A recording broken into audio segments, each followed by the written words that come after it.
어느 날 하나님께서 애굽 속으로 찾아가셨습니다. 그리고 하나님은 하나님의 택한 백성들에게 서둘러서 빨리 애굽을 떠나자고 얘기를 합니다. 자꾸 빨리 애굽을 떠나자고 푸시를 하시는 거예요, 하나님께서. 그들은 430년 동안 깊은 깜깜한 잠 속에, 한밤 속에 하나님이 오셔서 강력하게 두드리시면서 너희들이 이곳에 더 머물러서는 안 된다. 빨리 떠나자. 그리고 하나님께서 친히 앞장을 서시고 잠에서 덜 깨어난 하나님의 백성들을 일일이 다 손을 붙잡으시고 애굽을 떠납니다. 그리고 홍해를 지납니다. 그리고 광야로 진입을 하면서 광야를 걷기 시작합니다. 그리고 약 3개월 만에 신의 광야라고 하는 곳에 도착을 합니다. 얼떨결에 하나님의 손에 이끌림을 받고 끌려 나온 그 사람들을 이스라엘이라고 부릅니다. 그래서 그 이스라엘 사람들이 시내산 앞에 하나님께서 그들을 모으시고 장막을 치게 하시고 그곳에서 언약을 주십니다. 얼떨결에 끌려 나온 그들. 그래서 이 신의 광야, 그래서 구약 성경에서는 이 신의 광야가 굉장히 중요한 단순한 지명이 아니라는 것입니다. 신의 광야. 여기는 단순한 지명이 아니라 하나님과 마주하면서 오고 가는, 교제하는 장소가 신의 광야였습니다. 지금까지는 430년 동안 하나님과의 교제가 단절됐어요. 그리고 그들을 깨우실 때 그들은 얼떨결에 합의적이고 교제 속에서 이루어진 것이 아니라 끌려 나왔습니다. 그리고 신의 산이라고 하는 산이 있는 그 신의 광야 앞에 장막을 치고 하나님과 이제는 구체적으로 마주하면서 오고 가는 이 교제. 그래서 오늘 출애굽기 19장에서는 중요한 세 가지가 나오는데 하나는 신의 광야, 그리고 하나는 신의 산. 이 신의 산을 여호와의 산이라고도 부릅니다. 하나님의 산이라고 부릅니다. 그리고 또 한 가지는 장막입니다. 장막을 치고, 그래서 그 장막을 치고 그 장막 안에는 오늘 성경 말씀을 보니까 야곱 족속이 있고 또 이스라엘 자손이 있대요. 야곱 족속과 이스라엘 자손이 장막 안에서 공존하고 있다는 것입니다. 두 개의 디퍼런트한 족속일까요? 야곱 족속이 장막 안에 있고 이스라엘 자손이 그 장막 안에 있대요. 성경에는 야곱 족속에게 say, 말하고 이스라엘 자손들에게 NIV에서는 tell, 말하라.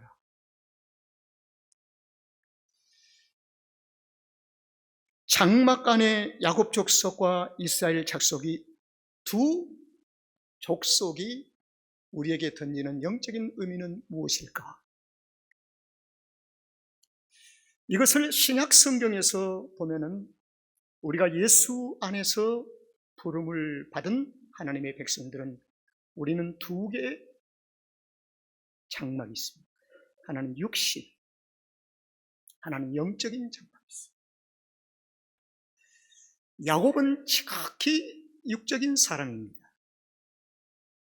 우리가 흉내낼 수 없을 만큼 차원 높은 육적인 사람입니다. 아주 상대 못할 사람이에요.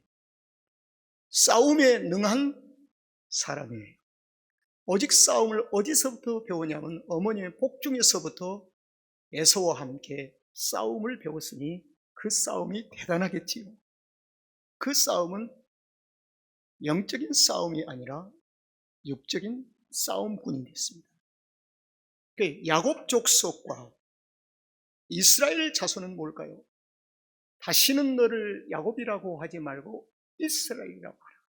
이것은 중생한 사람.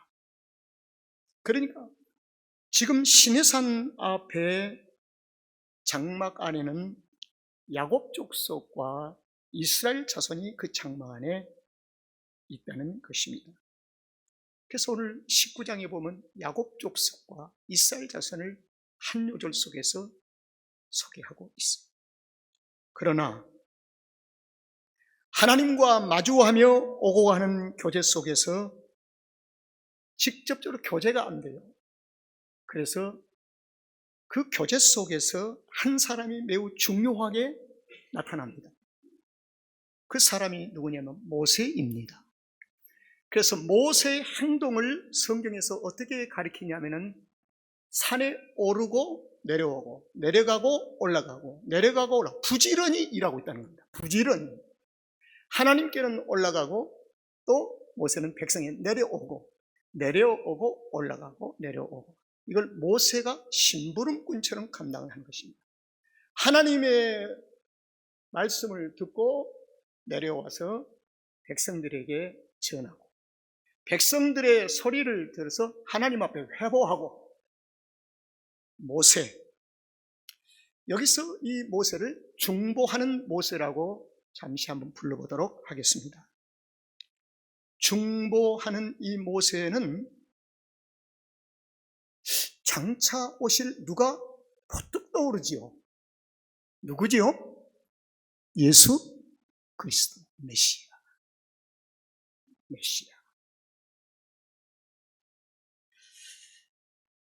한번 3절을 한번 비춰주세요. 야곱 족속이 나오는데 야곱 족속으로는 거룩하신 하나님께 나아갈 수가 없습니다.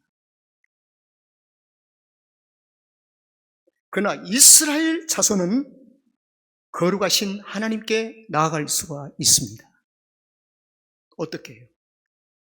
어린 양의 피로 구속의 은혜를 받은 사람을 이스라엘이라고 얘기를 합니다. 그러니까 이스라엘, 그래서 어린 양의 피가 뿌려지고 피를 문설주에 발라서 구속의 은혜를 받은 사람은 하나님께 가까이 나아갈 수가 있는 것입니다. 근데 야곱은 못 나가는 거예요. 그러면 오늘 이 3절에서 모세가 하나님 앞에 올라가니 여호와께서 산에서 그를 불러 가라사대 너는 이같이 야곱 족속에게 말하고 이스라엘 자손에게 고하라. NIV 성경에서는 야곱 족속에게 say 그 다음에 이스라엘 자손에 고하라는 말은 동일한 언어인데 tell. 이 tell은 교제 속에서 이루어지는 말하는 내용, say는 일방적인 전달. 거기에 굳이 의미가 다르답니다. 자, 그래서 야곱 족속으로서는 거룩한 신 하나님께 가까이 갈 수 없다. 육체로는 하나님께 가까이 갈 수가 없습니다. 왜? 육체는 죄이기 때문에. 거룩하신 하나님과 가까이 할 수가 없는 거예요. 그러나 이스라엘은 그리스도의 보혈의 피로 죄 사함을 받고 주님의 존귀하신 이름으로 십자가 안에서 저와 여러분은 탄생되었어요. 태어났어요. 거듭났다고 말입니다. 어디서 거듭났다고요? 십자가 안에서. 십자가의 밖에서는 누구도 거듭날 자가 없고 태어날 자가 없습니다. 저와 여러분이 십자가 안에서 거듭난 줄로 믿습니다. 거듭이 났어요. 그래서 십자가는 뭡니까? 보혈의 피뿌림을 맞이하는 자, 피뿌림을 당한 자가 하나님의 신령한 보좌 앞에 나갈 수가 있는 것입니다. 그래서 엄밀히 보면요, 야곱이 교회에 예배 시간에 참석할 수는 있지만 그것은 예배당에 오는 것이고, 이스라엘이 교회에 와서 예배를 드리는 하나님 앞에 나아가는 것입니다. 그건 주님만이 아세요. 하나님만이 아시는 것입니다. 자, 그런데 이스라엘 자손은 구원을 받는 순간부터 언약 백성이 되었습니다. 따라합시다. 언약 백성. 나는 언약 백성이다. 자, 4절을 한번 옮겨봅니다. 나의 애굽 사람에게 어떻게 행하였음과 내가 어떻게 독수리 날개로 너희를 업어서 나에게로 인도하였음을 너희가 보았느니라. 여기는 어린 양의 보혈의 피로 문설주의 피바론을 받고 구속의 은총을 받은 자가 시내산 앞에 오기까지 그들은 스스로 온 것이 아니라 하나님께서 독수리 위에 업어서 내가 있는 시내산까지 너희를 여기까지 데려왔느니라. 할렐루야. 데려왔어요. 하나님께서 우리를 하나님의 보좌 앞까지 데려오셨습니다. 데려오셨어요. 내가 인도하였음을 너희가 보았지 않느냐. 여기서 내가 인도함을 너희가 보았다는 이 말씀을 바로 우리 성도들이 인정해야 할 이유가 있습니다. 아니면 내가 스스로 교회를 오고 내가 예배에 참석한 것을 생각을 해요. 우리는 보았어. 무엇을 보았는가? 하나님의 은혜를 보았다는 것입니다. 하나님의 손길을 보았다는 거예요. 성령께서 우리를 이 가운데 이끌지 아니하시면 올 자가 없습니다. 서령 야곱이 신념과 의지를 가지고 자기의 고집으로 예배당에 올 수는 있으나 하나님의 신령한 보좌 앞에 설 수는 없다는 것입니다. 자, 그래서 우리는 무슨 백성이 되었다고요? 이게 중요해요. 앞으로 한 4주 동안 언약에 대한 문제가 많이 나오는데 따라합시다. 언약 백성. 그러면 잠시 언약이라는 게 무엇인가를 잠시 한 말씀 좀 드릴게요. 이 언약이라고 하는 것은 하나님과 인간이 쌍방간에 약속한 것이 아니고, 쌍방간에 약속한 것이 아니고 인간의 죄와 하나님의 의가 만나서 하나가 될 때 성립이 되는 것이 언약입니다.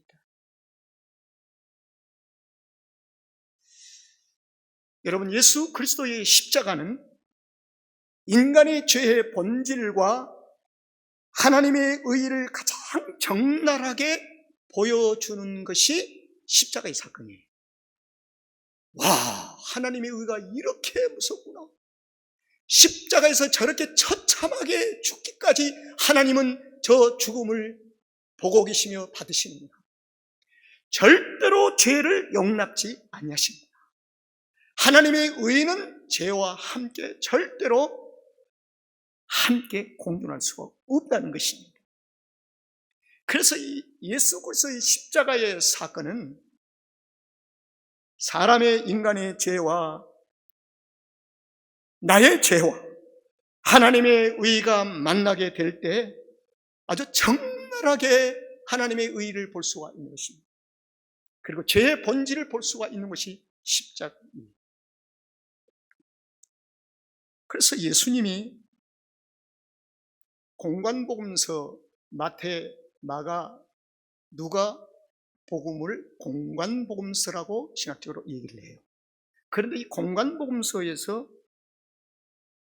마태와 마가와 그 다음에 누가가 기록한 말씀 중에 보면 공통적인 것이 있습니다. 예수님 하신 말씀을 그대로 적었습니다. 내가 이 땅에 온 것은 섬김을 받으려 함이 아니요 도리어 어떻게요? 섬기러 왔노라. 더 한 걸음 나가서 내가 의인을 부르러 온 것이 아니요 죄인을 불러서 죄를 회개케 시키러 왔노라 그랬어요.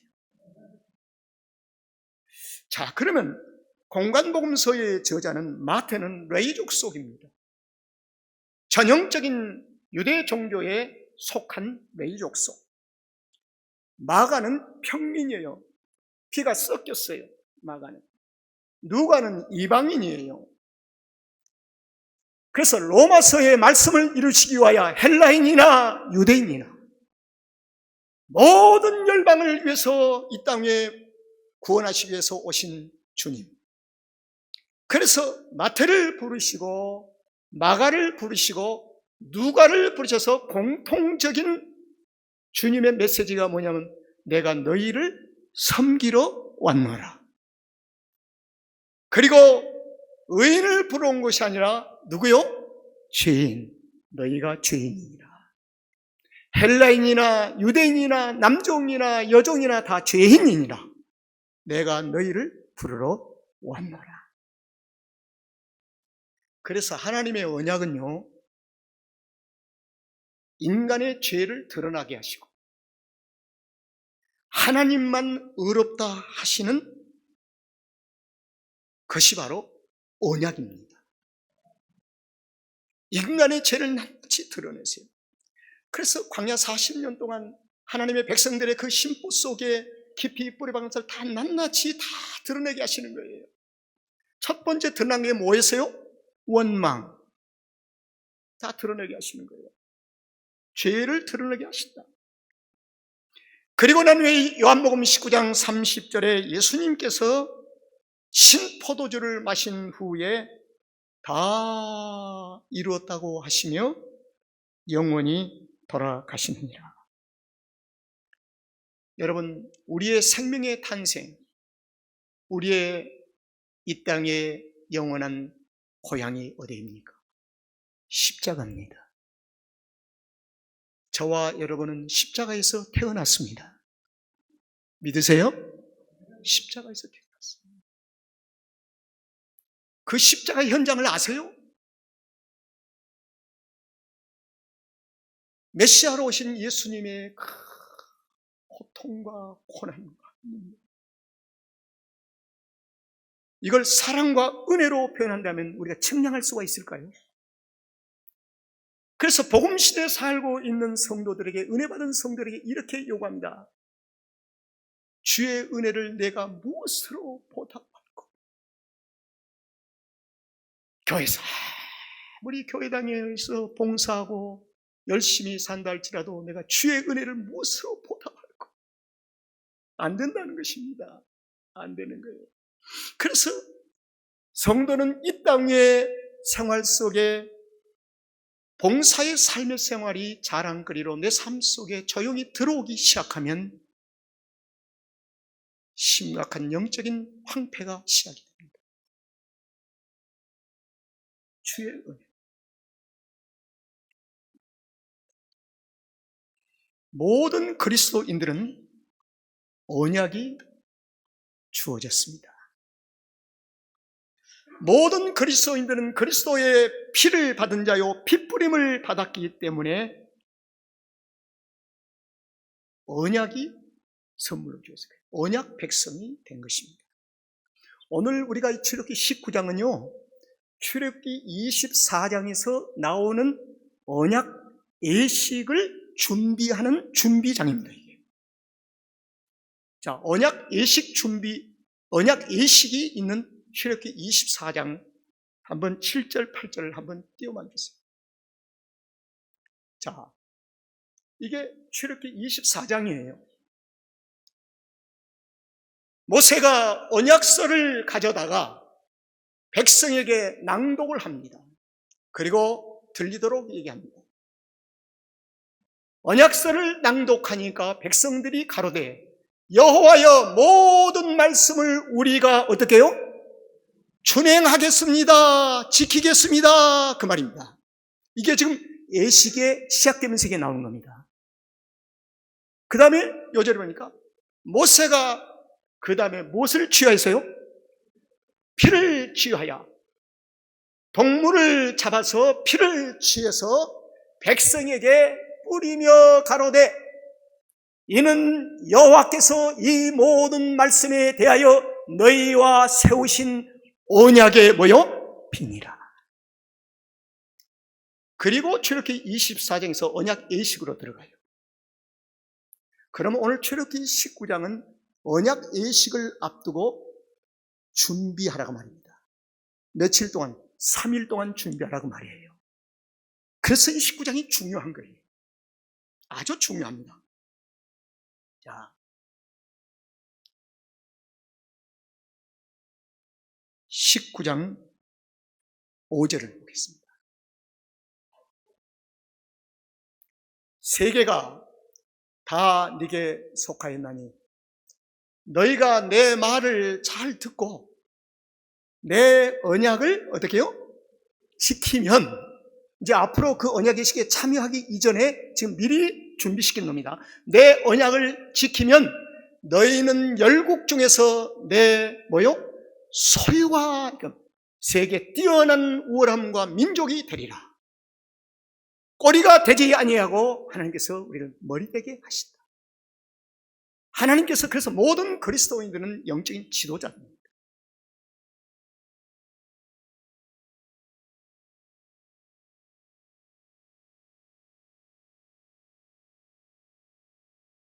내 소유가 되겠고, 저는 이 요절 속에요 얼마나 포근한지 몰라요. 내가 하나님의 소유로만 온전히 들어가면 염려할 게 없겠구나. 주께서 책임져 주십니다. 주님의 소유를 주님이 책임져 주신다는 거예요.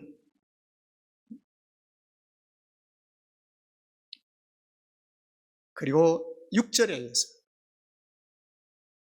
너희가 내게 대하여 제사장 나라가 되며 거룩한 백성이 되리라. 너는 이 말을 이스라엘 자손에게 고할지니라. 그래서 모세가 이 말을 시내산 높은 곳에서 듣고 또 내려와요. 백성들에게 내려와서 7절 모세가 와서 백성의 장로들을 불러 여호와께서 자기에게 명하신 그 모든 그 말씀을 그들 앞에 진술하니 8절입니다. 백성이 일제히 응답하여 가로되 여호와의 명하신 대로 우리가 다 어떻게 해요? 이게 공동번역에 실천하리라. 여호와께서 말씀하신 걸 다 그대로 실천하리라. 이 말은 언약을 지키겠다는 것입니다. 언약을 지키겠다. 거기서 끝나지 아니하고 자 9절 말씀. 여호와께서 모세에게 이르시되 내가 빽빽한 구름 가운데서 네게 임하면 내가 너와 말하는 것을 백성으로 듣게 하고 또한 너를 영영히 믿게 하려 함이니라.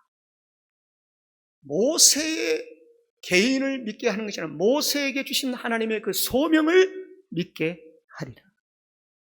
모세에게 주신 소명이 뭡니까? 목적이 뭡니까? 가나안이죠. 그것을 믿게 하리라. 모세가 백성의 말로 여호와께 구합니다. 뭐라고 했어? 하나님 여호와여 우리 백성이요 일제히 말하기를 우리가 다 행하겠다고 합창을 했습니다. 모세가 하나님 앞에 회고를 하십니다. 그래서 하나님 얼마나 기분이 좋아하겠습니까? 하하, 그렇구나. 자, 교제가 지금 이루어지고 있습니다. 여호와께서 모세에게 이르시되 너는 백성에게 가서 오늘과 내일 그들을 성결케 하여 그들로 옷을 빨라. 내려가서 백성들에게 얘기를 하라. 첫째, 성결케 하라. 성결. 그 다음에 그들로 무엇을 빨라고요? 삶의 주변과 전체 성결로 옷을 빨라. 마음과 겉의 모든 걸 성결케 하라. 이 언약을 지킨다는 것이 바로 여기에 이제 과정입니다. 자, 그래서 이 백성들은 오늘과 내일 사흘 후에 언약 예식에 참여하기 위하여 이들은 지금 성결하고 옷을 빠는 일을 해야 하는 것입니다. 여러분, 말씀을 오늘 길게 말씀을 안 드리겠습니다. 출애굽기 24장에 가서 좀 자세하게 좀 말씀을 드리고요. 신약의 금요일 예수님 십자가에 죽으시고 그리고 무덤에 내려가신 지 사흘 만에 금요일, 토요일 그리고 주일 새벽에 주님이 부활하셨습니다. 오늘 신약의 주일은 부활하신 예수님, 부활의 영광의 주님 거룩한 주일을 우리가 지키고 있는 것입니다. 그렇기 때문에 주일을 준비해야 돼요. 성결하고 옷을 빨고 돌아보는 거예요.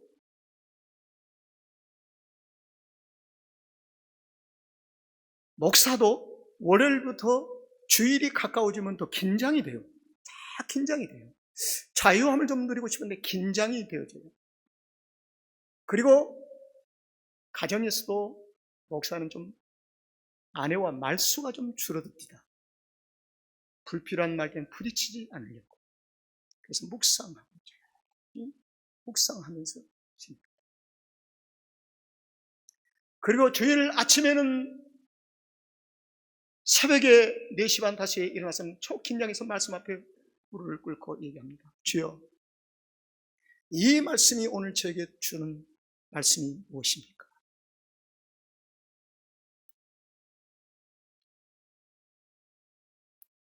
사흘. 이제 우리 한번 11절을 보겠습니다. 예비하여, 바로 여기입니다. 준비하라. 제3일을 기다리게 하라. 3일. 이는 제3일에 나 여호와가 온 백성의 목전에 신의 산에 강림할 것입니다. 그래서 예배가 중요한 거예요. 온 성도들이 기도하는 사람과 그리고 반주하는 사람과 모든 사람들이 정성껏 준비하여 하나님 앞에 예배에 우리가 함께 동역할 때에 하나님께서는 이 예배 가운데 임재하심으로 하늘의 문이 열리고 성도들의 심령 속에 하나님의 거룩한 평강과 기쁨이 밀려 들어가는 것입니다. 그래야 한 주간을 또 승리케 하는 줄로 믿습니다. 그렇습니다. 그래서 예수님은 성도들에게 사흘을 좀 기다려달라 얘기를 합니다. 예수님이 십자가에 죽으시기 전에 제자들에게 갈릴리에서 보자. 그래서 조금만 기다리고 참고 인내해달라. 네가 힘들고 많은 공격이 오고 핍박이 오고 쫓기고 쫓김을 당해도 시련과 고난이 있어도 조금만 기다려달라. 그런데 조금 그 기간을 못 기다리고 제갈 길로 다 가버리고 예수님을 배반하고 예수님을 부인하고 초저녁에 막 부인하고 난리가 났습니다.